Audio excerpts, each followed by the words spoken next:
لله فسبحان من خصه صلى الله عليه وسلم بأشرف المناصب والمراتب أشهد أن لا إله إلا الله وحده لا شريك له رب المشارق والمغارب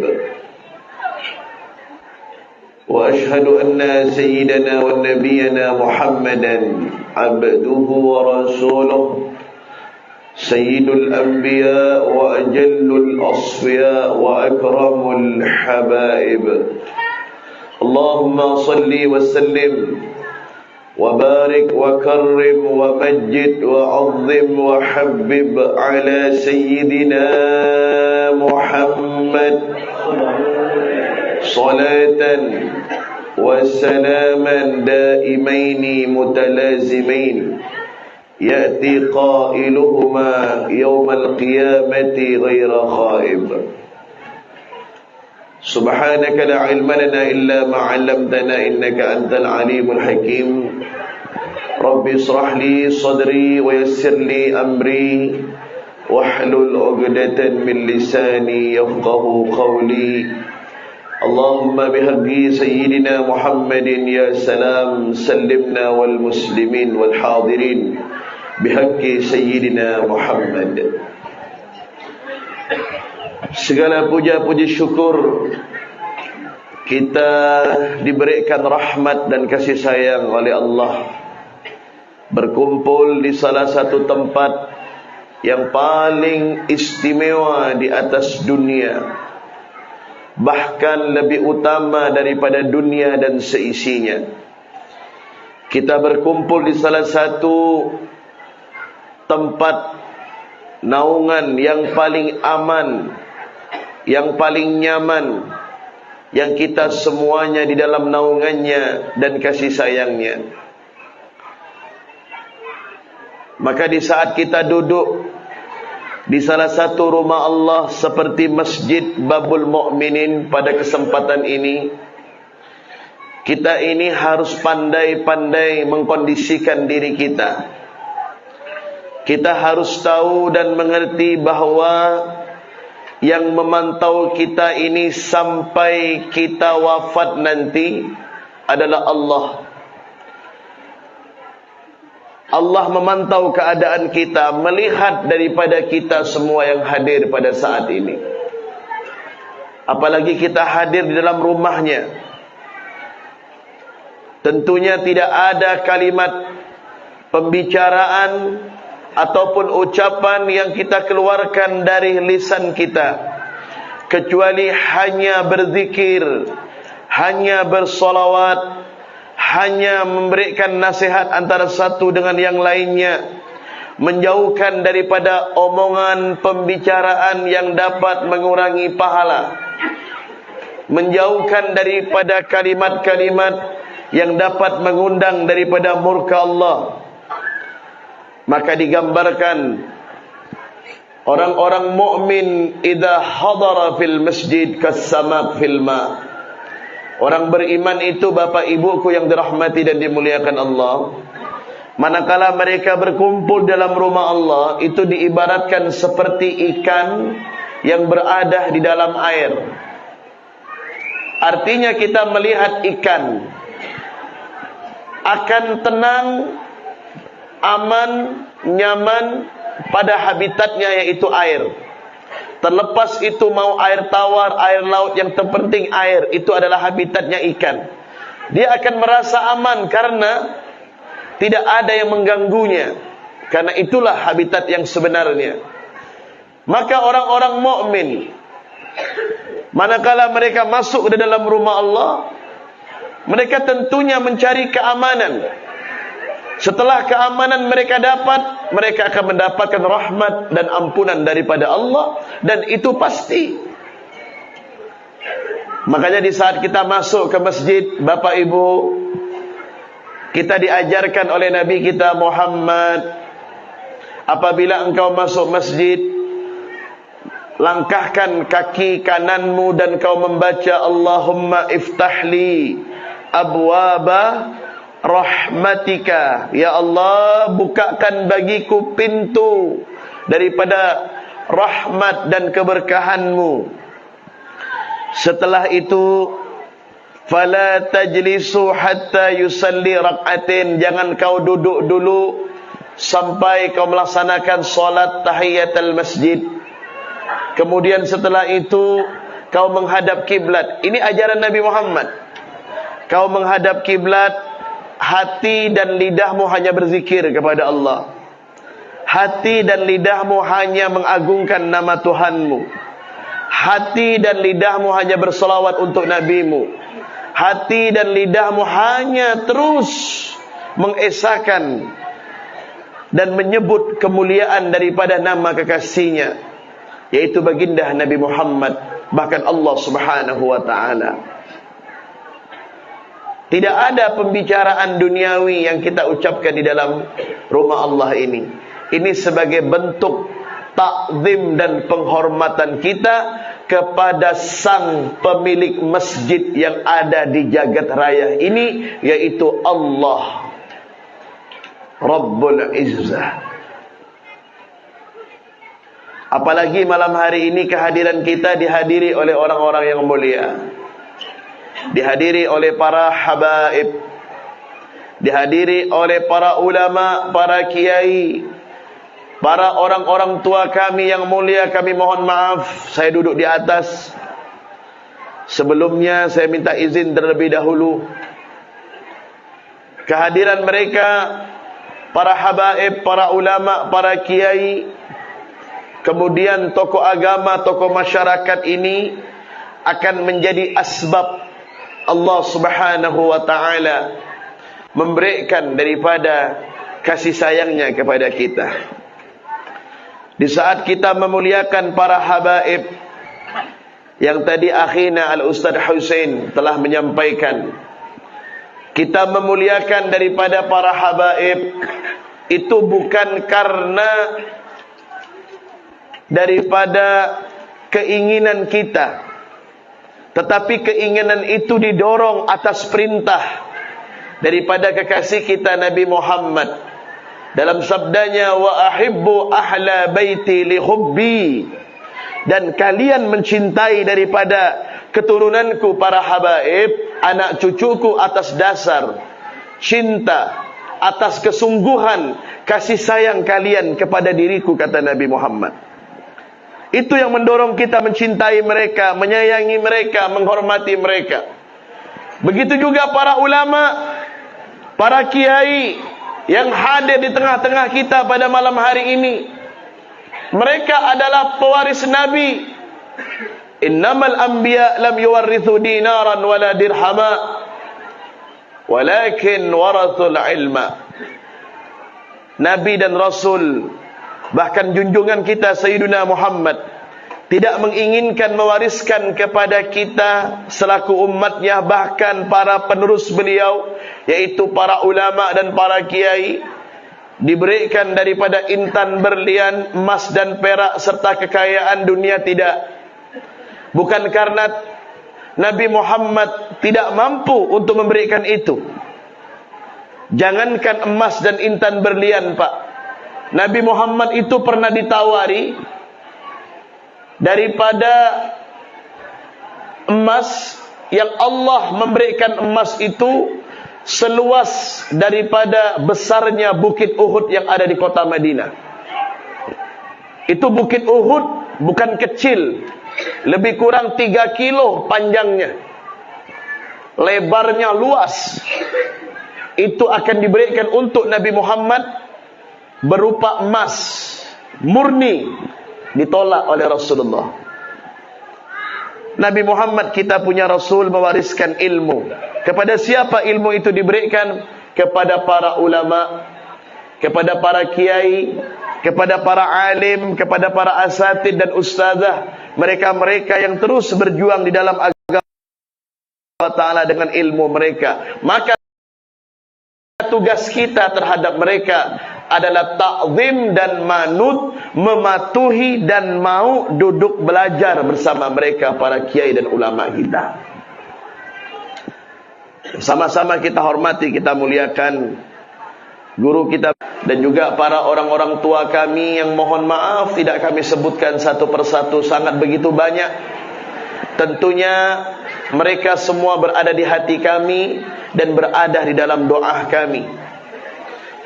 Dan juga ucapan terima kasih kepada pengurus masjid daripada Babul Mukminin beserta imamnya ataupun muazzinnya yang aktif, bahkan para khatibnya, para bilalnya, dan para jamaahnya tanpa terkecuali dari golongan bapak dan ibu yang selalu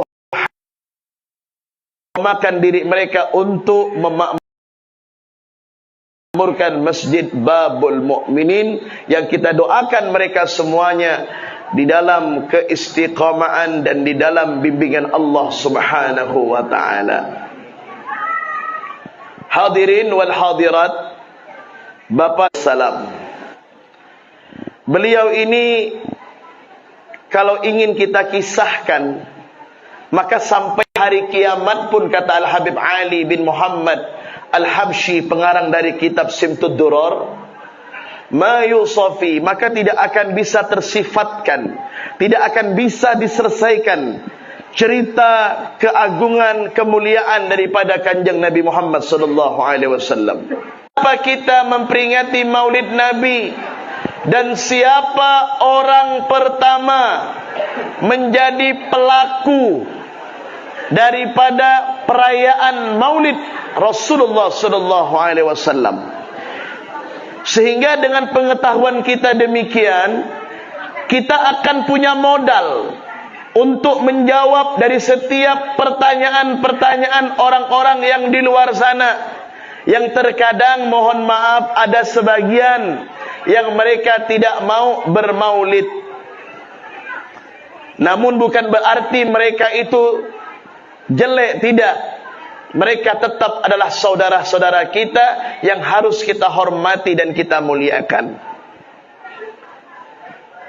Maka di antara ini perlu menjadi bahan, menjadi pegangan, menjadi modal, menjadi persiapan, menjadi dalil untuk kita semuanya selaku pelaku maulid ini, yang setiap tahun dari mulai awal datangnya bulan Maulid sampai nanti Rabiul Awal, Rabiul Tsani, dan terus peringatan-peringatan itu dilaksanakan, maka kita memiliki pegangan. Habib, apakah ada dalil dalam Al-Quran dalam perayaan Maulid Nabi? Apakah ada hadis Nabi yang sahih yang mengatakan bahwa ada perayaan Maulid Nabi? Maka jawabannya ada, Bapak Ibu.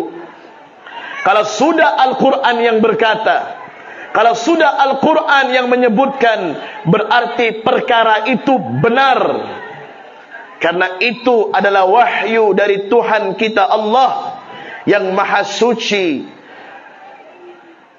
Di dalam surah Yunus ayat 58. Dalam surah Yunus, yang punya Android Quran itu, buka surah Yunus ayat 58. Di situ singkat ayatnya. Allah berfirman, "Qul bi fadlillah wa bi rahmatihi fabidzalika falyafrahu." Katakan, ini perintah yang menyuruh mengatakan adalah Allah, diperintahkan kepada Nabi Muhammad. Kalau sudah Allah yang memerintahkan, apalagi diperintahkan langsung oleh Allah kepada yang diperintahkan, yaitu manusia yang menjadi kekasih Allah, berarti perintah ini adalah sesuatu yang serius, dan Allah tidak akan pernah bermain-main dalam setiap perintahnya. Tentunya setiap ada perintah, dan itu harus dilaksanakan. Qul, katakan, wahai Muhammad kekasihku, bifadlillah, dengan keutamaan Allah. Apa sih yang menjadi keutamaan Allah ini? Allah memberikan iman kepada kita. memberikan Islam kepada kita. Bahkan dari golongan kaum arifin diberikan ihsan oleh Allah, diberikan segala-galanya, kenikmatan yang tanpa pernah kita meminta kepada Allah. Setiap pagi kita menghirup oksigen, tiap pernah Allah meminta bayaran kepada kita. Mengeluarkan daripada CO2, karbon dioksida, Allah pun tidak pernah meminta bayaran atau mengurangi. Di setiap rumah kita meminta bayaran. Itu keutamaan Allah. Diberikannya kita sehat walafiat, diberikannya kita badan yang baik, fisik yang bagus, wajah yang tampan, yang ganteng, dalam kesempurnaan. Itu adalah rahmat yang paling terbesar. Ini sepakat para ulama, Pak. Rahmat yang paling terbesar untuk alam dunia ini adalah dilahirkannya Nabi besar Muhammad sallallahu alaihi wasallam. Ini rahmat yang paling terbesar, Pak, yang tidak akan pernah ditandingi oleh apapun yang ada di jagat raya ini. Bahkan dikuatkan lagi oleh Allah, wa ma arsalnaka, dan tidaklah aku utus engkau. Jadi kalimat engkau itu hanya untuk Nabi. Wa ma arsalnaka, dan tidaklah kami utus engkau, wahai kekasihku Muhammad, illa rahmatan, kecuali untuk rahmat lil alamin, sekalian alam.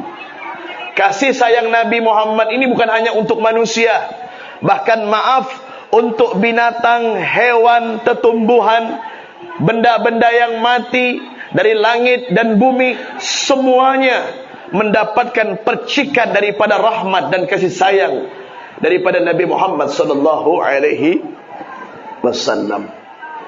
Maka kita sudah tahu keutamaan dan rahmat yang telah Allah berikan kepada kita. Apa yang harus kita lakukan? Ekspresi apa yang telah kita laksanakan setelah kita mendapatkan itu? Tentunya kita memiliki ekspresi, memiliki mimik wajah dan keadaan. Falyafrahu, maka kita harus bergembira. Orang bergembira itu gimana sih? Tertawa, bahagia, merasa senang, tidak ada yang dipikirkan. Dia tahu ini bulan Maulid, hari kelahiran Nabi. Dia bahagia, ya Allah, Maulid datang, kelahiran Nabi Muhammad telah datang. Tepatnya nanti pada tanggal 12 Rabiul Awal.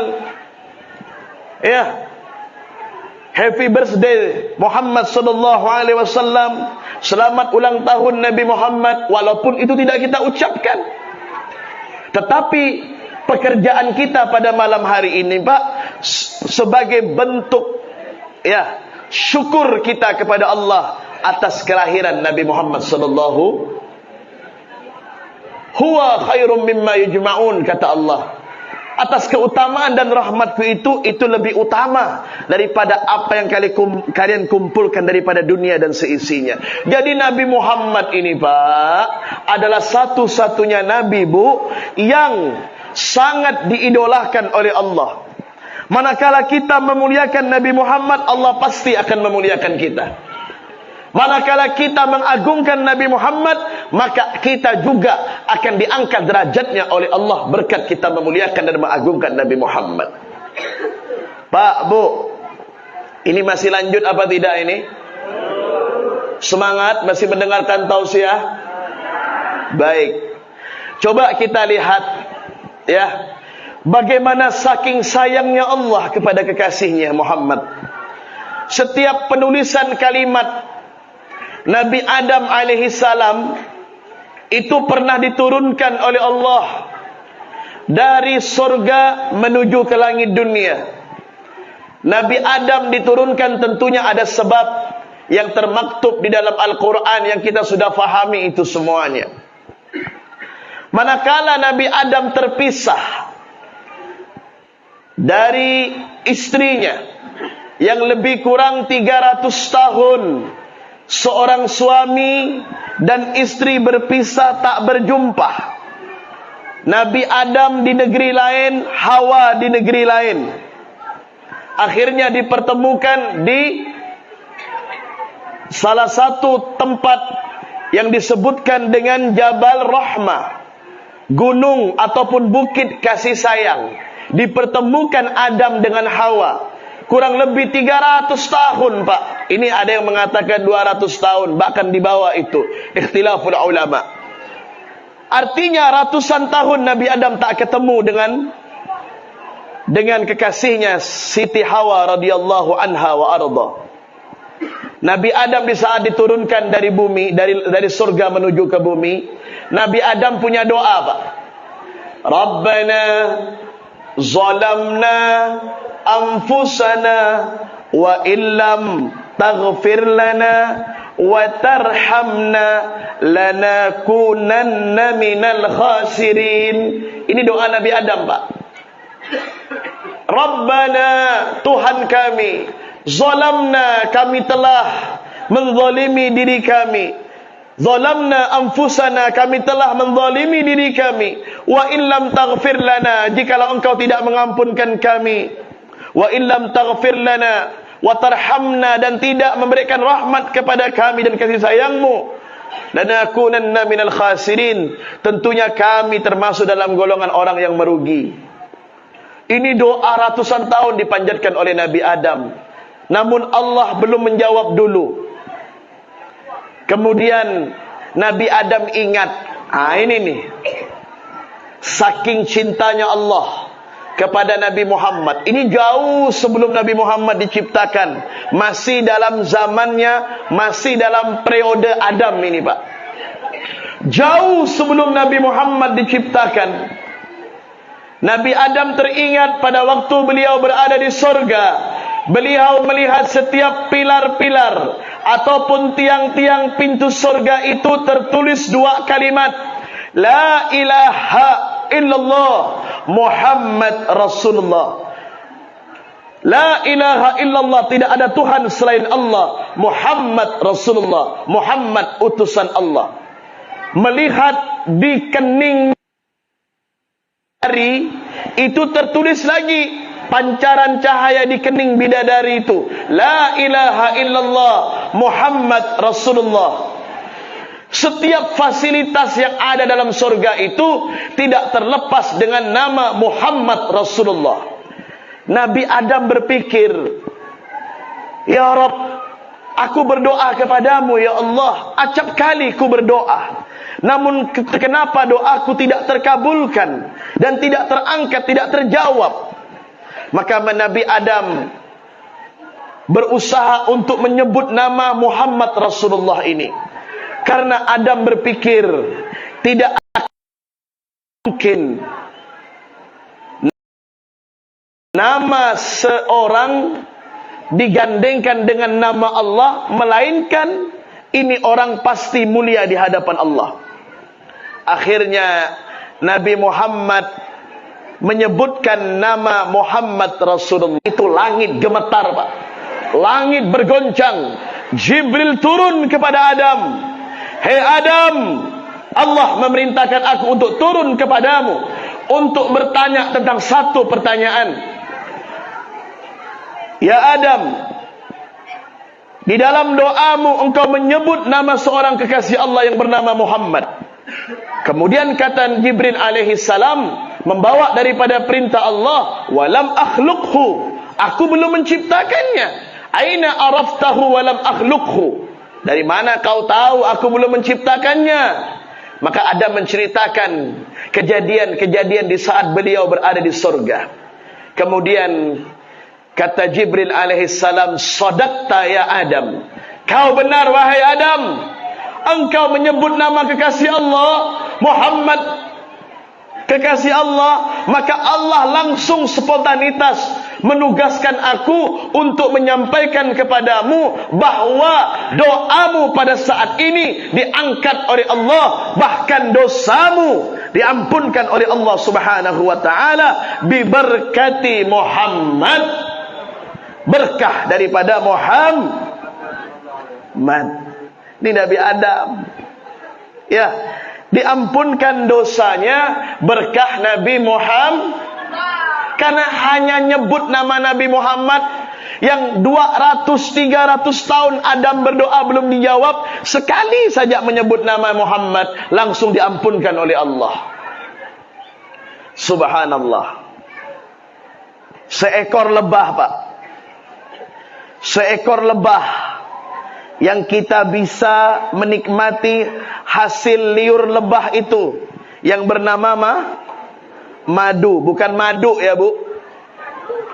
Kalau madu permasalahannya berat.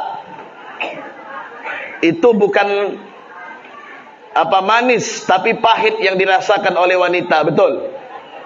Betul. Saya bicara bukan di sini tapi di sana ya. Ini madu yang dihasilkan dari liur lebah, ya.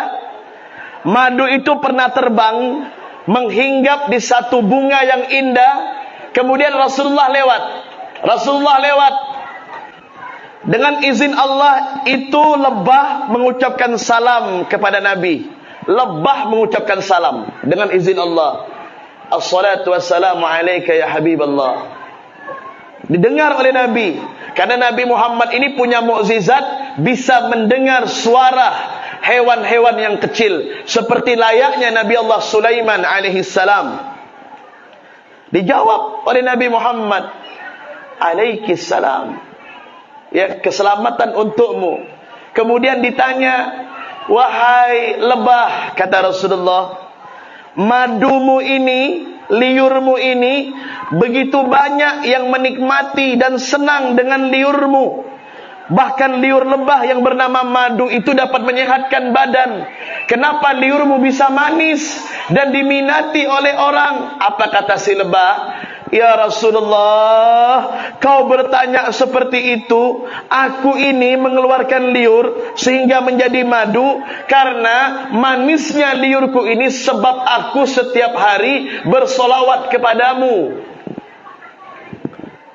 Jadi lebah itu, Pak, madunya bisa manis, liurnya bisa manis karena setiap hari menyebut nama Nabi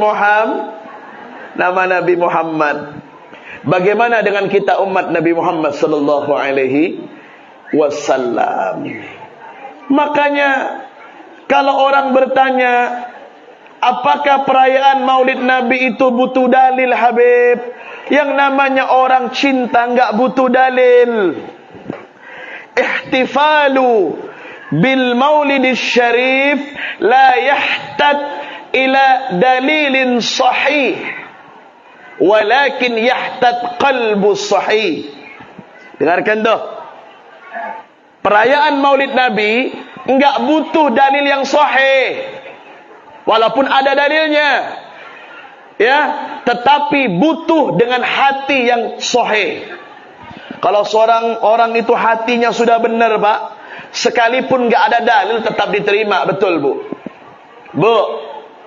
Bu, Habib bertanya sama ibu semuanya.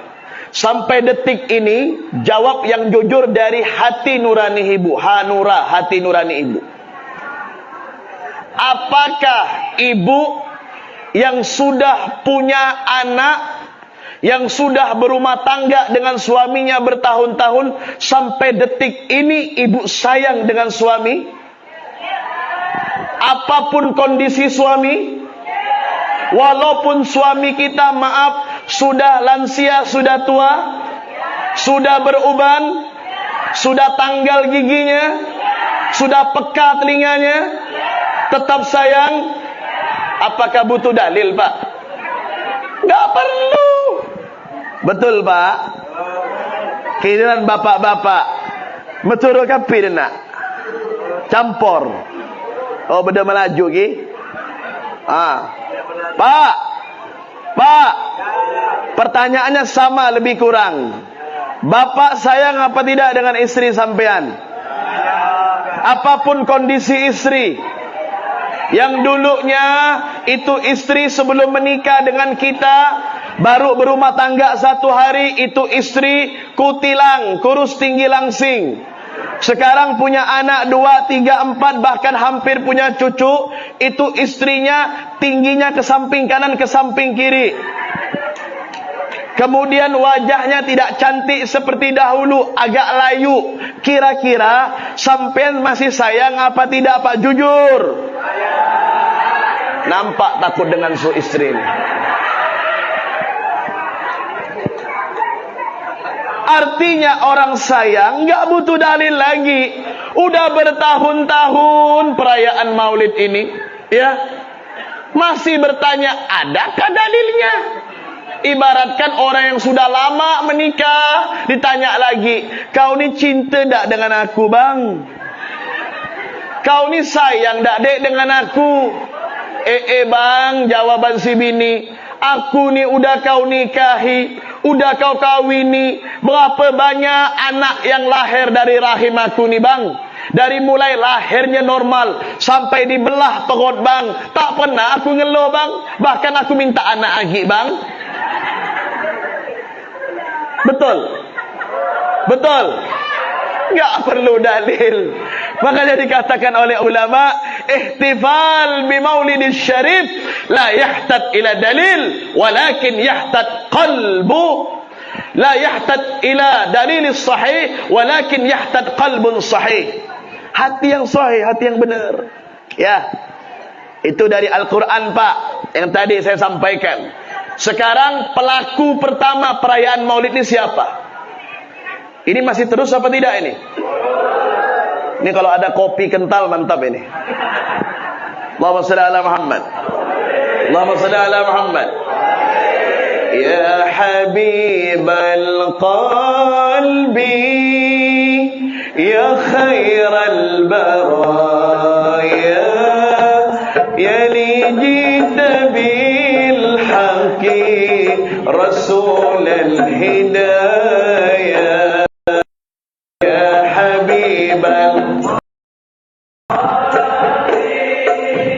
Ya khairal baraya, ya li jita bil haqi rasulal hidayah. Ya da kal bidayah lil hidayah wal bidayah bil hidayah. Ilaha illallah kal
dosa,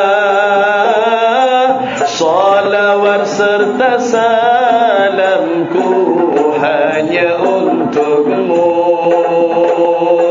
Bila kau cinta Rasulullah di dunia, hidupkan indah. Bila kau sayang Rasulullah di dunia, hidupkan berkah. Cintailah Rasulullah, cintailah kasih Allah.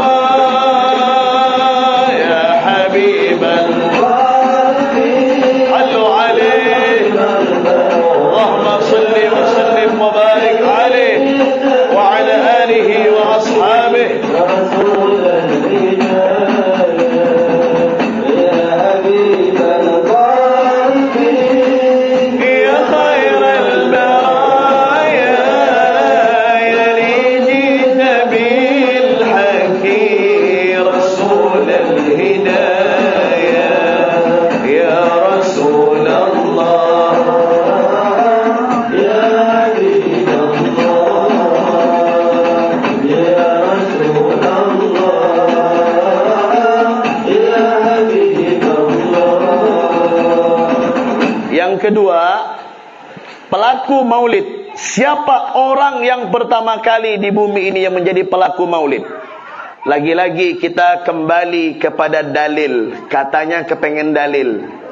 Dalilnya dari Abi Qatadah Al-Ansari, hadis riwayat Al-Imam Muslim. Kalau sudah hadis riwayat Imam Muslim, berarti itu hadis sahih. Apa dalilnya?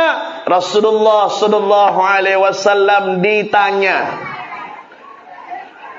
an yaumal itsnin, tentang kemuliaan hari Senin. Su'ilan Nabi an yaumal itsnin. Rasulullah ditanya tentang hari Senin. Maka Nabi bersabda, yaumal itsnin fihi dzaka wulidtu. Yaumal itsnin dzaka wulidtu. Pada hari Senin itu aku dilahirkan. Sahabat bertanya, wahai Nabi, kenapa anda ini setiap hari Senin kami lihat berpuasa, menahan lapar, menahan haus, lebih banyak berzikir kepada Allah dan seterusnya. Kenapa tidak hari-hari yang lain? Maka Nabi menjawab. Yang bertanya siapa, Pak? Pak, yang bertanya siapa? Masya Allah.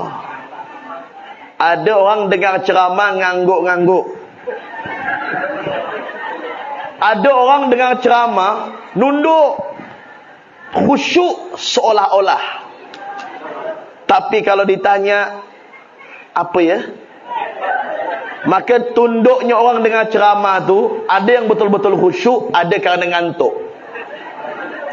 Bu, saya ulangi, biar faham balik ke rumah. Tidak ada lagi kalau ada orang di luar sana bertanya, ngapa kau hadir maulid letih-letih berjam-jam?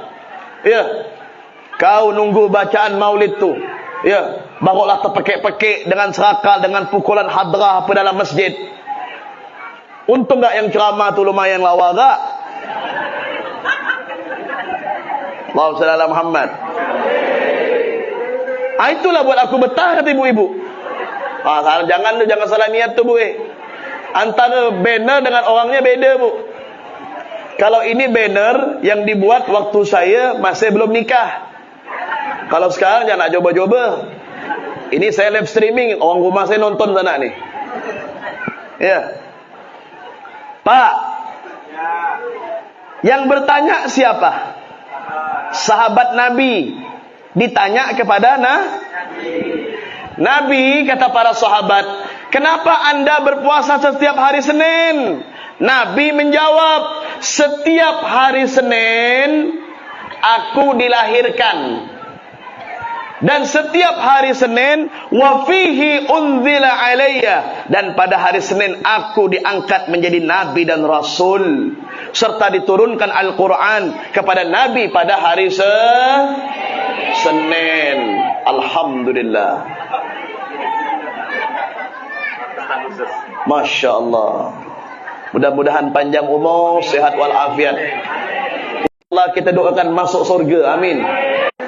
Tadi di rumahnya orang tuanya Ustaz Hussein juga disiapkan kopi. Terus terang Pak, memang kondisi agak kurang sehat. Tapi menjadi sehat di saat melihat wajah bapak-bapak dan ibu-ibu. Hilang letih, hilang ngantuk. Karena tadi di pertengahan naik speed, hujan lebat, angin mulai ada. Mulai bergoyang begini.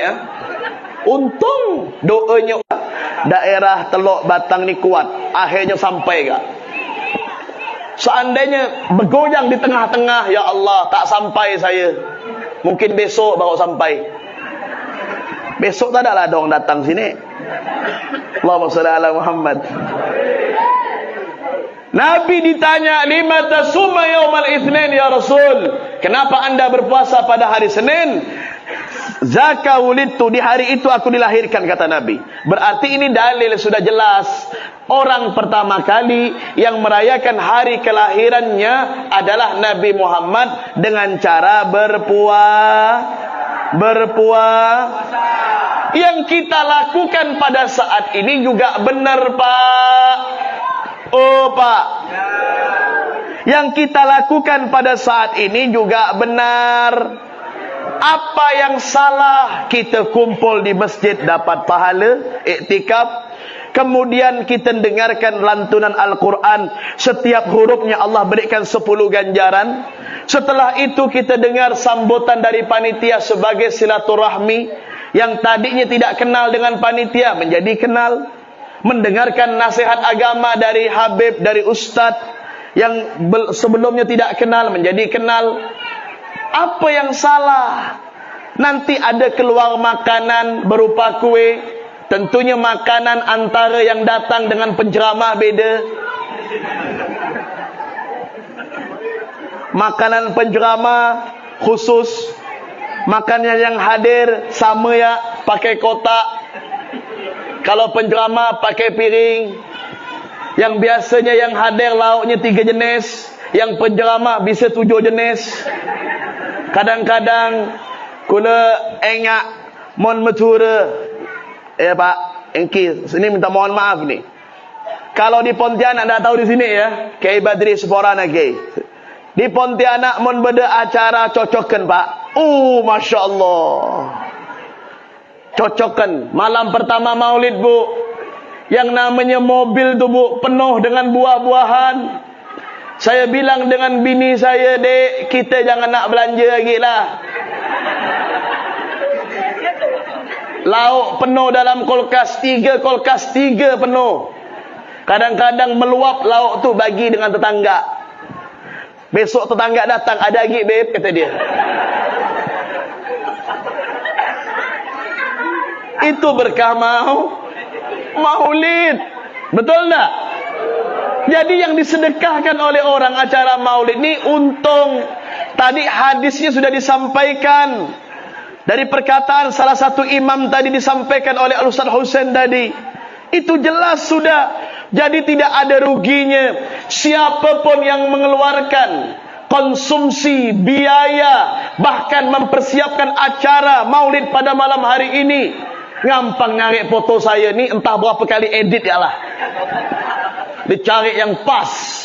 Karena banyak di Google tu Habib Fahmi. Dari mulai yang gemuk badannya sampai yang kurus. Dari mulai belum ada jenggot sampai punya jenggot. Yang dulu belum pakai kacamata, sekarang tak ada pakai kacamata. Ngapa Habib tak pakai kacamata, Beb? Tinggal lupa sana. Disiapkan banner dengan tulisan-tulisan yang Masya Allah. Dihadirkan semuanya. Panitia, banting tulang, lintang pukang. Ya enggak? Untuk mensukseskan ini acara. Apakah disia-siakan oleh Allah? Tak ada Pak. Ya. Yang paling banyak keluar acara Maulid ni, itulah surga paling dekat dengan dia. Terus Beb, yang tak ada keluar duit, yang hanya ngangkat-ngangkat son, juga masuk surga. Lantas yang tak ada dapat siapa Beb? Yang diam-diam. Protes lagi. Tak dapat tu. Allahumma salli ala Muhammad. Jadi tidak disia-siakan oleh Allah. Makanya yang menyiapkan sound system ini, saya doakan masuk surga dengan sound systemnya. Amin ya rabbal alamin. Jadi jangan khawatir. Yang mengeluarkan biaya, Allah akan ganti. Walaupun kita bilang ikhlas ya Allah untuk Nabi, nyawa pun kita korbankan untuk Nabi. Allah faham dengan kondisi kita. Tak ada.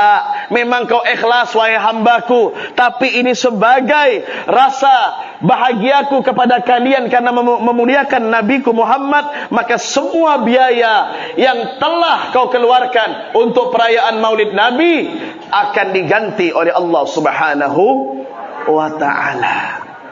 Yakin apa tidak? Yakin apa tidak? Kira-kira siap tak melaksanakan Maulid Nabi? Suka tak hadir Maulid Nabi? Senang tak hadir Maulid Nabi? Maaf, kira-kira balik ke rumah kelaparan tak hadir Maulid Nabi? Coba tengok Pak, kalau udah bulan Maulid, ustaz yang sering ceramah pun gemuk, lempoh badannya, kursi pun tak muat ni. Ni bawa berapa hari Maulid? Ya enggak? Belum lagi, Masya Allah, ini semuanya berkah-berkah maulid. Badan kita sehat walafiat karena berkah maulid. Jadi beruntung apa enggak hadir maulid nih? Kira-kira ada enggak salah dalam perayaan maulid nih? Kalau tak salah berarti kita harus rayakan. Amin ya Rabbal. Dah dua dalil ya. Sekarang kita bicara senangnya. Terus apa enggak nih? Kita senang dengan perayaan hari lahirnya Nabi ini, akan mendapatkan penghargaan. Bukan hanya kita orang-orang mukmin atau jamaah masjid Babul Mukminin. Bahkan Abu Lahab, kenal dengan Abu Lahab, Bu? Ibu kenal dari mana? Main sebut kenal ya. Bila nengok wajah, ha? Bu, ibu kenal Abu Lahab? Abu Lahab itu paman Nabi. Abu Lahab punya bini namanya Ummu Jamil. Siapa namanya, Bu? Siapa namanya? Ini maaf kalau ada nama di sini Mak Jamil apa, minta maaf ya. Ini saya harus ceritakan biar tahu. Ini Abu Lahab, Bu, orang yang paling tak suka dengan Nabi, paling bengis, benci, suka bully Nabi. Tapi Abu Lahab ni, beliau itu, kok beliau sih? Dia tu, kalau orang tak suka dengan Nabi jangan disebut beliau, dia. Ini kadang-kadang iblis disebut radhiyallahu an. Mana pula iblis radhiyallahu an? Iblis tu laknatullah alaih. Kau ni polos-polos gak, tapi jangan berdobala. Iblis radhiyallahu an tadi. Bu, kenal Ummu Jamil? Abu Lahab ni Pak, punya muka lawa Pak. Makanya dikatakan, disebut dengan Abu Lahab itu yatalahab. Wajahnya itu merah kemerah-merahan, putih kemerah-merahan. Kalau orang putih kemerah-merahan pasti lawang. Dia mekik tu, orang putih kalau mekik wajahnya merah. Tapi kalau orang tak putih mekik, tak tahulah. Kemudian dia punya isteri namanya Ummu Jamil. Ini sama sekongkol. Laki jahat, suami istrinya lebih jahat. Abu Lahab tak suka dengan Nabi Muhammad. Ngapa pula Habib menyebut nama orang ni? Beb, riba. Ada pula riba pula. Bukan riba ni, ini Allah yang sudah ngomong. Apa pula riba pula? Ini dalam masjid, Beb. Ada jamaah kemarin tu ngomong, Beb, tak boleh nyebut nama orang kalau ceramah pagi nyebut riba. Kau ni riba pula kau sebut. Tak faham tentang riba dia ni. Ya. Ini Abu Lahab diomongkan tak apa-apa. Karena Allah telah mengomongkan dia dalam Al-Quran tentang bagaimana keadaan Abu Lahab saking jahatnya dengan Nabi. Ini hati-hati orang yang jahat dengan Rasulullah ni. Nanti kasusnya seperti Abu Lahab. Ini Abu Lahab tak suka dengan Nabi. Ditambah lagi bininya. Kata si bini, oh bang, keponakan kau makin jadi tu bang. Itulah dek, risau aku dengan dia tu dek. Udah betul-betul dah kita atur dah. Di kota Mekah ni rapi dah. Ngapa pula datang Muhammad ni nak belagak, nak sok, tiba-tiba nak ngubah semuanya. Masih muda bah, belagak. Ini kita ni harus bersyukur. Kalau di kampung kita ada ustaz, atau ada orang alim yang umurnya masih muda tapi dia faham dengan ilmu agama, kita ni bersyukur. Alhamdulillah. Kampung kita ada orang alim walaupun masih muda tapi dia alim, dia santun, punya akhlak, ngajarkan kita majlis solawat, ngajarkan kita di pesantren dan lain sebagainya. Kita bersyukur. Jangan kita nak ngomong seperti omongan Abu Lahab, nak belagak anak-anak muda. Kita yang tua masih ada bah. Ini kata Abu Lahab kemarin. Akhirnya Abu Lahab ngomong seperti itu, benci dengan Rasulullah, dan murkanya Abu Lahab didukung oleh bininya yang bernama Ummu Jamil. Jadi begini ya lah bang, kau kepengen nak nahan dakwah Muhammad ke tu? Caranya gimana dek? Datang pikiran setan bini ni. Gini alah, setiap subuh nanti aku letakkan duri-duri Di setiap jalan yang akan dilalui Muhammad sampai depan masjid pun akan aku letakkan duri. Setiap subuh dilakukan oleh Ummu Jamil tu, Pak. Ditaburkan ada duri-duri itu. Setiap jalan yang pernah dilintasi oleh Nabi Muhammad ditaburkan duri. Nabi Muhammad tahu itu pelaku adalah bibi dia. Tapi yang namanya keponakan tetap sabar. Karena sifatnya Nabi itu diutus bukan membalas keburukan dengan keburukan, tetapi membalas keburukan dengan kebaikan. Ini sering dilakukan oleh Ummu Jamil, sering dilakukan oleh Ummu Jamil. Tiba-tiba, Pak, pada puncaknya, Pak. Ini kita keluar dari tema sikit. Tak apa-apa keluar dari tema, ya. Pada puncaknya Abu Lahab, dia itu dikumpulkan dengan orang-orang kafir Mekah pada waktu itu. Pada peristiwa Isra wal Mi'raj Nabi pulang balik dan ingin mengumumkan tentang peristiwa Isra Mi'raj. Berkumpullah semua orang-orang Mekah. Nabi berdiri di atas batu mengumumkan tentang perjalanan beliau dari kota Mekah menuju ke Palestin, dari Palestin menuju ke Sidratil Muntaha sampai bertemu kepada Allah dan kembali lagi ke dunia, dan dalam keadaan waktu yang singkat sampai selesai cerita Isra Mi'raj. Dalam omongan itu Nabi Muhammad lagi ngasik menyampaikan, tiba-tiba terdengar suara dari belakang. Suara Abu Lahab berkata seperti ini, "Tabban laka ya Muhammad." Muhammad, ngomong mengamput kau ni, kata dia. Gitu ke Abu Lahab ngomong, Ustaz? Bukan. Ini tabban laka tu saya artikan kayak gitu. Celaka engkau wahai Muhammad, kata dia. Nabi Muhammad didoakan celaka. Celaka kau Muhammad, kata orang kita. Nak mengamput budak ni ngomong. Mana pula orang Isra Mi'raj sampai satu malam? Mengamput ngomong ni. Diomong, dibuli Nabi Muhammad pada saat itu. Tapi Nabi Muhammad tenang. Di saat kalimat tabban laka keluar dari mulut Abu Lahab, maka Jibril turun membawa wahyu. Tabbat yada abi lahabiu wa tab ma aghna anhu maluhu wa ma kasab sayasla naran dzata lahab. Kena bini wa mra'atuhu, dan perempuannya hammalatal hatab, yang membawa kayu bakar. Jadi pada waktu Nabi Muhammad dihina di depan orang oleh Abu Lahab, yang jawab bukan Nabi tetapi Allah yang menjawab tudingan dan hinaan Abu Lahab kepada baginda Rasulullah. Nah, ini Abu Lahab seumur hidup enggak pernah senang dengan Nabi, hanya saja pada waktu mendengar Nabi Muhammad lahir dan berita itu sampai kepada Abu Lahab dari salah seorang budaknya yang bernama As-Suwaibah Islamiyah.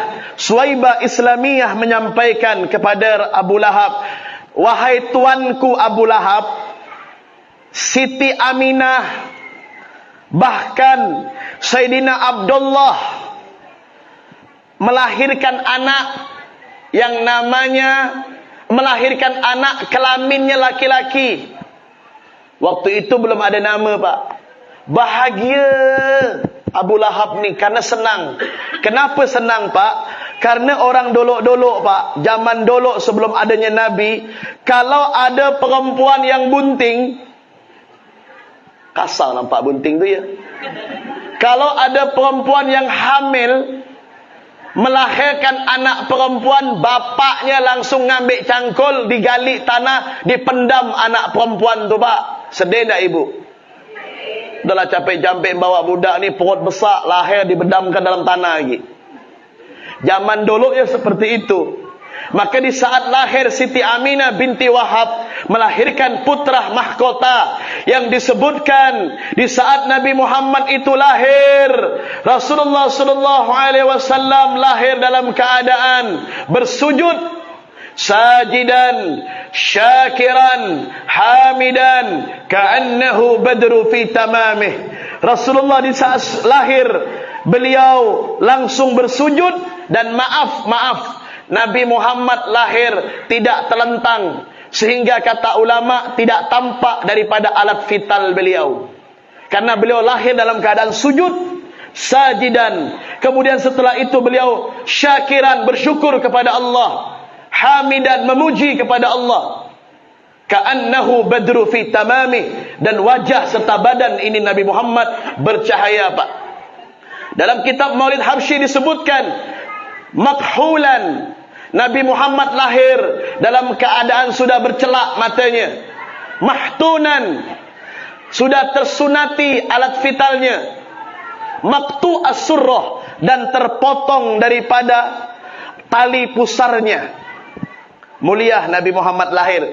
Ini yang menyebabkan Abu Lahab senang. Akhirnya Abu Lahab pergi di rumahnya Sayyidina Abdullah, abahnya Nabi, melihat keponakannya digendong, senang ya. Dia tidak tahu ini keponakan nanti yang nantinya akan mengubah semua peradaban-peradaban jahiliyah. Digendong ya, ini keponakan. Setelah besar terbalik, dibenci ini keponakan. Akhirnya Abu Lahab mati, Pak. Ini saya singkat-singkat cerita nih. Mati Abu Lahab pada satu perperangan. Nah, di saat mati ini, Abu Lahab ini di saat mati, ya, subhanallah, tabarakallah, dengan izin Allah, itu tidak diterima jasadnya, Pak. Bahkan berbau itu makam. Ya Allah. Dan di dalam kitab Al-Bidayah wal Nihayah yang dikutip oleh Al-Imam Hakim, di situ pada waktu Abu Lahab wafat, Abu Lahab mati, maka ada salah seorang dari sahabat yang bernama Abbas.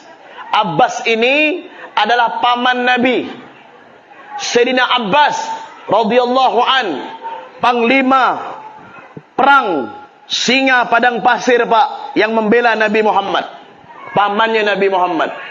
Ini Sayyidina Abbas mimpi. Ini dalam kitab Al-Bidayah wan Nihayah, hadisnya Bukhari dan Muslim ini sahih tentang cerita ini. Abu Lahab ya datang di dalam mimpi Sayyidina Abbas. Sayyidina Abbas bertanya, Abu Lahab, kata Sayyidina Abbas, apa yang kau dapat dari Tuhan kau setelah kau mati itu? Apa kata Abu Lahab?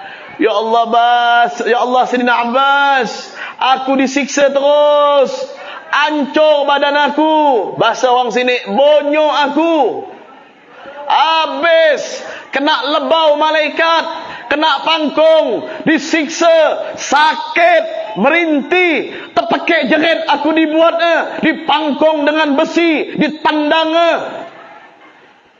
Tapi wahai Abbas, aku ini diberikan keistimewaan oleh Tuhanku, oleh Allah. Apa keistimewaannya? Walaupun aku dah bonyok, sakit, menderita dalam kubur ni, tapi aku masih diberikan keistimewaan oleh Tuhan. Apa itu? Setiap hari Senin, jari jemariku ini, ada yang berkata di jari jempol itu Abu Lahab mengisap jari jempolnya, Pak. Diisap keluar air susu setiap hari Senin. Kenapa? Karena sebab beliau pernah bahagia dan senang dengan kelahiran daripada keponakannya Muhammad bin Abdullah. Hanya sekali ya senang tu, Pak. Tapi setiap hari Senin, seksanya kata Allah, malaikat liburkan dulu tu, sebentar ya. Mungkar Nangkir liburkan dulu tu. Siapa tu? Abu Lahab liburkan dulu. Kan ini udah hari Senin nih. Beri dia air susu, keluaran dari jemarinya tu air susu. Ngisaplah Abu Lahab ni. Yang lain-lain ngisap nanah, ngisap darah. Yang Abu Lahab setiap hari Senin ngisap susu. Sebentar ya. Hari Selasa ngisap lagi darah dia. Itu gara-gara karena dia senang dengan perayaan dengan kelahiran Nabi. Maka dikatakan oleh Syekh Muhammad Ad-Dimashqi bahwasanya bagaimana kata beliau, seorang kafir saja sehari dengan kelahiran Nabi mendapatkan kenikmatan seperti Abu Lahab itu. Bagaimana dengan orang-orang mukmin yang setiap saat dan setiap waktu dia senang dengan kelahiran baginda Rasulullah sallallahu alaihi wasallam. Makanya kita harus senang dengan kelahiran Nabi ya Pak ya. Kita harus bahagia. Kita harus menunjukkan ekspresi kita dengan kelahiran Nabi. Kita baca fi hubbi, kita baca Maulid Habsyi, kita baca Maulid Diba. Kita undang para ulama, kita datangkan baik dari kampung kita maupun di luar kampung, sampai di luar kota kita hadirkan mereka. Jangan kita khawatir, semuanya akan diberikan oleh Allah Subhanahu wa taala. Kemudian yang terakhir, karena saya tengok udah banyak yang bergaruk kepala dah ni. Ya, ini pertanda dua ya ni, bergaruk kepala tu dua. Kalau tak ada pusing lapar. Nah, lanjutlah ni. Yang terakhir, saya pesan kepada bapa dan ibu semua yang hadir pada malam hari ini. Apa yang diharapkan oleh Nabi Muhammad dalam perayaan Maulid ini tidak ada lain hanya dua. Apa itu dua, Beb? Yang pertama, kita menjadikan Nabi Muhammad sebagai suri tauladan dalam kehidupan kita. Mencontohi akhlak Nabi Muhammad dari hal yang kecil sampai hal yang paling besar. Mungkin yang paling besar perlu proses, yang kecil-kecil loloklah. Contohnya apa, Beb? Makan dengan tangan kanan, makan dengan membaca doa, makan jangan berdiri, makan jangan tangan kiri, makan jangan sampai buka baju. Maaf, apalagi bapak-bapak, bukan sini tapi ya. Kadang-kadang sebagian bapak-bapak kalau udah saking laparnya lupa, udahlah makan tangan kiri, berdiri, pakai sempaan pula. Bu, ibu, ikut akhlak daripada istri Nabi Siti Khadijah, anak Nabi Siti Fatimah, ikut. Tak pernah kita tengok, maaf ni ya Bu, saya tak tahu ibu-ibu sini ni karena saya bukan orang sini. Tapi kalau seandainya ada, ya saya minta maaf lah. Yang penting kan tak jemput nama. Oh Bu, jangan lagi nak berkemban keluar dari rumah ke toko berkemban, jangan. Ada tak sini tu? Kalau ada minta maaf lah, tapi diubah. Oh Bu, kadang-kadang mentang-mentang gak dekat sungai, mandi di sungai berkemban, Masya Allah. Yang lewat ni Bu, bapak-bapaknya bukan manusia ni, bukan malaikat. Kalau malaikat tak punya nafsu, ini yang lewat manusia. Yang mandi bini orang. Saya nanya kepada bapak, jujur tak? Kita ni kan manusia ya Pak, betul? Kalau kita nengok-nengok barang-barang macam itu tu, ada tak kita kira-kira ada hasrat? Adalah. Tak ada, Beb, saya dah tua dah. Makin tua, mana makin jadi kau?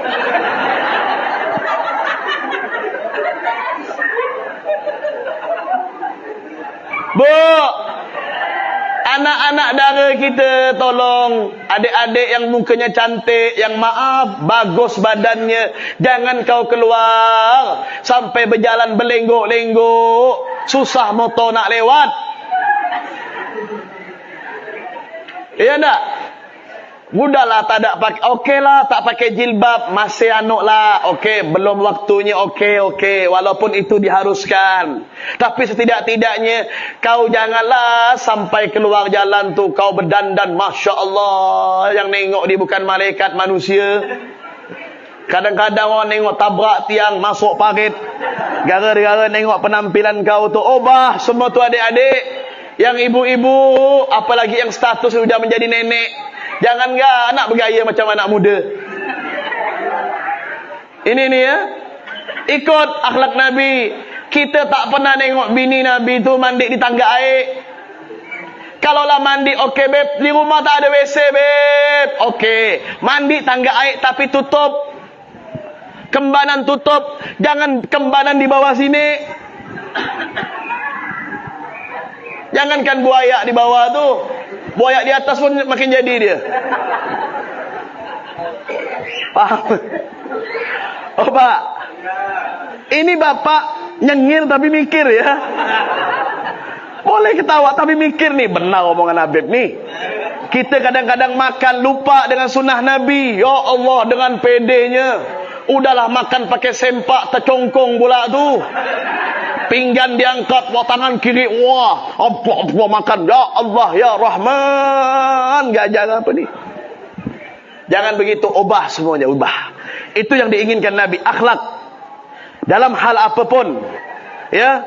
Bapak tidak boleh jahat-jahat dengan bini, Pak. Harus baik-baik dengan perempuan nih, Pak. Ya, Bu. Suami ibu baik dengan ibu, Bu. Masya Allah. Masya Allah, jujur ibu, Masya Allah. Ini ciri-ciri perempuan penghuni surga ni. Ibu kepengen masuk surga, Bu? Angkat tangan yang pengen masuk surga, angkat tangan. Semua, angkat tangan, angkat tangan. Ibu-ibu dulu. Bu, syarat masuk surga tu setelah ibadah harus mati. Lah, Pak, kan betul, Pak. Syarat masuk surga setelah ibadah, jauhi maksiat, baru mah. Pertanyaan Habib, kira-kira siapa yang nak mati dulu? Angkat tangan. Allahumma shalli ala Muhammad. Ini gurau, tak apa-apalah ya. Supaya semangat, betul tak? Karena saya tengok ibu-ibu ni semangat, wajah-wajah tak ada yang ngantuk. Tanggal berapa ni? Oh, bulan muda, pantaslah. Kalau di Pontianak tempat saya, kalau udah bulan muda, Masya Allah. Kadang-kadang tak ada jadual maulid pun dia bertanya, ada tak Habib jadual maulid, kata dia. Karena bulan muda. Coba tak ada je bulan muda. Allahu Akbar. Ya, Pak. Ya, Pak ya. Baik-baik dengan bini. Karena Nabi Muhammad itu dikatakan, ana khairun li ahli. Aku yang paling baik dengan keluarga aku, kata Rasulullah. Khairukum khairukum li ahlihi wa ana khairun li ahli. Sebaik-baiknya laki-laki yang sayang dengan istrinya, yang sayang dengan anak-anaknya, yang sayang dengan keluarganya, dan sebaik-baiknya contoh adalah aku, kata Nabi Muhammad, yang paling sayang dengan keluarga aku. Bimbing istri kita ke jalan Allah, Pak. Yang belum menutupi aurat, berikan dia, Pak. Berikan baju panjang. Kalau bini belum sanggup untuk pakai kerudung, dilatih untuk pakai kerudung. Minimal lah keluar rumah ke toko, maaf, hendak lagi berkemban, hendak lagi membuka badannya yang separuh. Tertutuplah, walaupun tak pakai kerudung, belum siap ya pakai kerudung, setidak-tidaknya tertutuplah kepala tu dari panas ataupun debu. Jangan kau tampakkan rambutmu dengan bukan yang mahram. Setuju tak, Pak? Mudah-mudahan dapat kita amalkan. Yang kedua apa, Beb? Yang kedua yang diinginkan Nabi adalah banyak solawat. Banyak solawat. InsyaAllah dengan solawat hidup kita selamat. Dengan solawat rizki kita melipat. Dengan banyak baca solawat, yang jauh mendekat rizkinya, yang belum dapat jodoh juga mendekat. Amin ya Rabbal.